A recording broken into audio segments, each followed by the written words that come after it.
નમસ્કાર, આપ જોઈ રહ્યા છો સંદેશ ન્યૂઝ, તમારી સાથે સત્યની સાથે આજનો એજન્ડા સાથે હું છું નુપુર।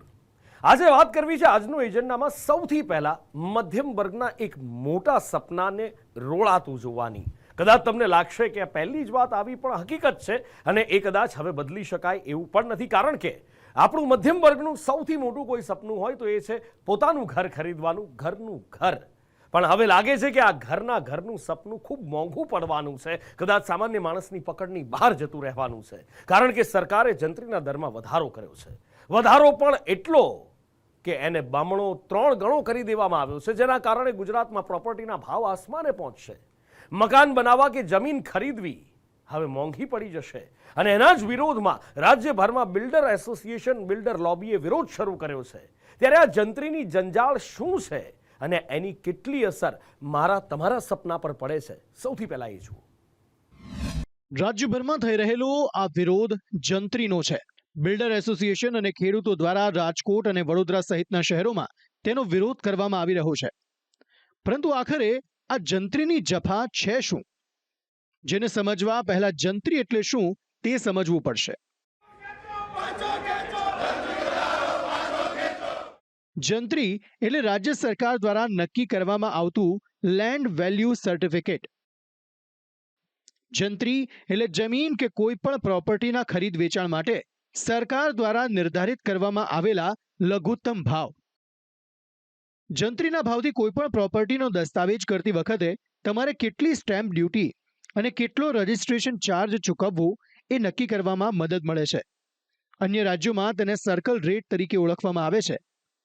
જંત્રી કેમ જરૂરી તેની વાત કરીએ તો જો તમારો વેચાણ દસ્તાવેજ જંત્રી કરતાં વધુ હશે તો જ સરકારી ચોપડે તમે તે પ્રોપર્ટીના માલિક છો તેવી નોંધણી થશે, નહીંતર નહીં થાય।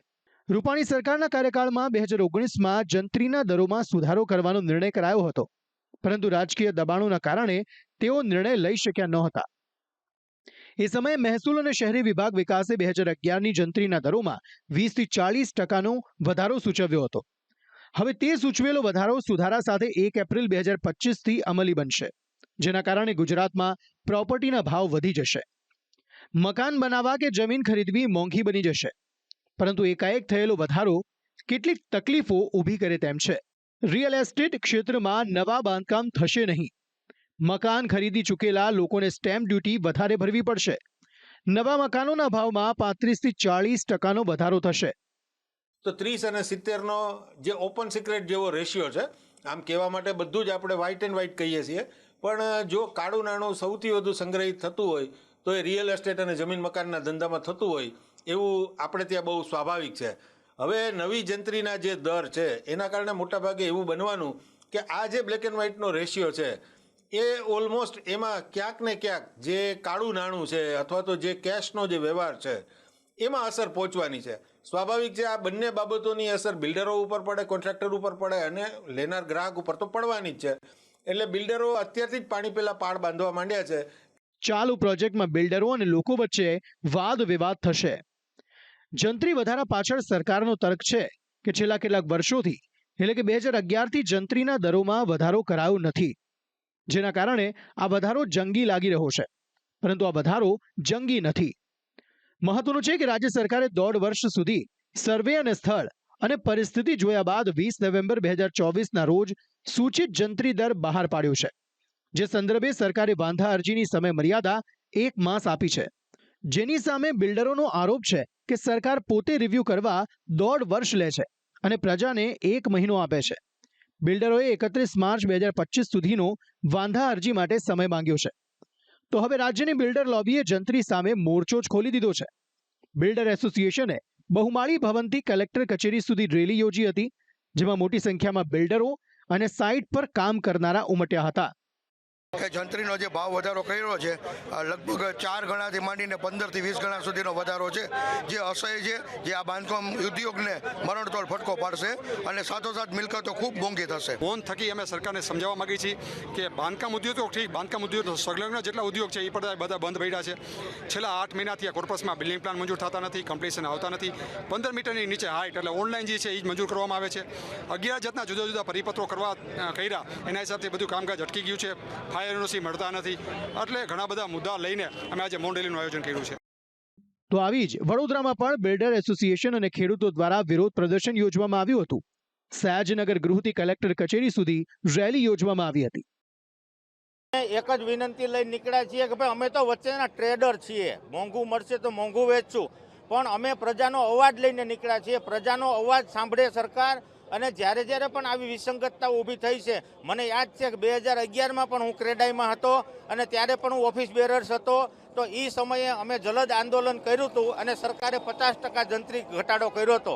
તો આ વખતે આપણે સાયન્ટિફિક જંત્રીના નામે 18 મહિના સરકારે એક્સરસાઇઝ કર્યા પછીથી આ જંત્રી છે એ ઓફિસમાં બેઠા બેઠા બનેલી છે. જંત્રી 40 મીટરનો રોડ અને 7.5 મીટરના રોડના એક સરખા ભાવ ના હોય. આ પ્રજાનો અવાજ લઈને અમે નીકળ્યા છીએ. અમે કોઈ અમારી વ્યક્તિગત સ્વાર્થ માટે નીકળ્યા નથી. પ્રજાનો અવાજ સરકાર સાંભળે અને યોગ્ય નિરાકરણ લાવશે એવી અમને ચોક્કસ ખાતરી છે. અમે સાયન્ટિફિક રીતેનો સર્વે થાય અને સર્વે પ્રમાણે જે રિઝલ્ટ આવે જે સાયન્ટિફિક સર્વે પ્રમાણે કે વિલિંગ બાયર અને વિલિંગ સેલરની જે વેલ્યુ આવે એ પ્રમાણે થવું જોઈએ. આવું આડેધડ એક ધારું 2000% વધારો કોઈ હિસાબે ચલાવી ના લેવાય. હાલ તો સરકારે જંત્રીનો જંગી વધારો ઝીંકી દીધો છે. નિષ્ણાતોના મતે આનો એકમાત્ર ઉકેલ છે ચર્ચા. સરકાર અને બિલ્ડર લોબી વચ્ચે ચર્ચાથી જ આનું સમાધાન આવી શકે તેમ છે, જેમાં બંનેએ થોડા ઘણા અંશે પાછી પાની કરવી પડશે. ક્ષેત્ર જેને સંલગ્ન લોકો છે એમની સાથે બેસી અને પછી ડ્રાફ્ટ બનવો જોઈએ એ સ્વાભાવિક છે. પરંતુ લાંબા સમય પછી આ સૂચિત દરો અત્યારે જાહેર થયા છે તો કોઈ પણ ક્ષેત્ર હોય એમાં સમયાંતરે ફેરફાર તો જરૂરી હોય જ છે. એના પ્રો અને કોસ તો હોવાના છે, પરંતુ બંને પક્ષે સાથે બેસી અને સમયને અનુસાર જે ફેરફાર કરવો જરૂરી બને એ કરવો જ જોઈએ. હાલ તો જંત્રીના વધેલા દર સામે બિલ્ડરોએ મોરચો ખોલ્યો છે. જેઓ કહી રહ્યા છે કે આ જંત્રીનો સ્વીકાર કોઈ પણ કાળે શક્ય નથી. આ વધારો એટલો છે કે કિંમતો બહુ ઊંચી જશે, જે કોઈને પોસાય તેમ નથી. બિલ્ડરો કહી રહ્યા છે કે રિયલ એસ્ટેટમાં પહેલા જ કોઈ તેજી નથી, તેવામાં આ જંત્રીનો માર ગાડી હજુ ધીમી પાડશે. સ્વાભાવિક છે કે બિલ્ડરો આ જંગી જંત્રીનો બોજ ગ્રાહકો પર નાખશે અને મધ્યમ વર્ગ તેનાથી પ્રભાવિત થશે. આ સાથે જેમના સોદા થયેલા હશે તેમના સ્ટેમ્પ ડ્યુટીમાં વધારો થતા બિલ્ડરો અને લોકો વચ્ચે વાદ વિવાદ વધશે. અગાઉ પણ સરકારે ચર્ચા બાદ આ મામલો થાળે પાડ્યો હતો. ત્યારે હવે ફરી એકવાર શરૂ થયેલી જંત્રીની જફા ક્યાં જઈને અટકે છે તે જોવું રહ્યું. બ્યુરો રિપોર્ટ, સંદેશ ન્યૂઝ.